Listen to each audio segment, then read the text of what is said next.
Please do, Bruce. More from the materials point of view and constructability. I've been teaching a design build course for the last 15 years, and my students actually go out and construct projects. So every year, I sort of run into the same kinds of problems that you guys run into. We have a pretty tight budget. We don't have a lot of time.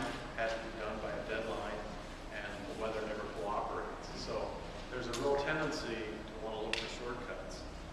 And I think our position on this is we don't ever want to be in a position where we have to say, I wish we had done this, and then that wouldn't happen. And we see some pretty foolish things. It's not unusual for us to go out there and see, 3 or 4 pieces of dimension lumber 2x4s kind of scabbed together to make one 8-foot piece. And it's got so many nails in it that it actually has no holding capability at all. And we tend to have this belief that if I can put more nails in it or more screws in it, it's going to do a better job of holding it. That's not true.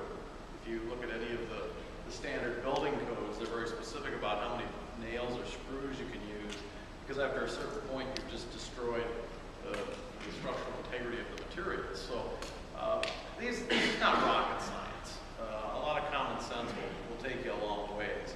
But I know that under the pressure of impending weather and deadlines that sometimes we hurry about.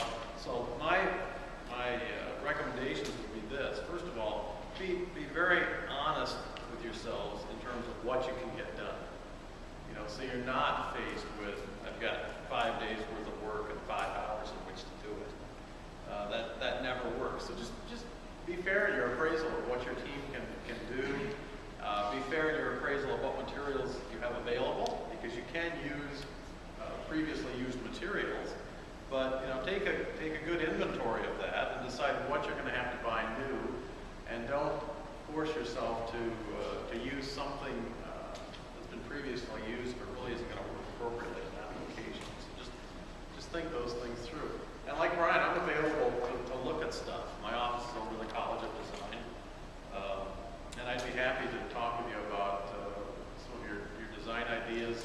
Last year we had looked at, I think, at a couple of projects because there was some concern about some of the moving pieces. And we're more than willing to help. That's why we've volunteered to do this. So use us, and that will hopefully make everything go smoothly. So any questions for either one of us? Yes? If we have questions for you, should we filter those through the ones for coaches, or should those go to you? Yeah, I think that would be best. So they're aware. Yeah, so they know what's going on too. I think there needs to be a chain of command here. So go through them, and then everybody knows what's going on. Anything else?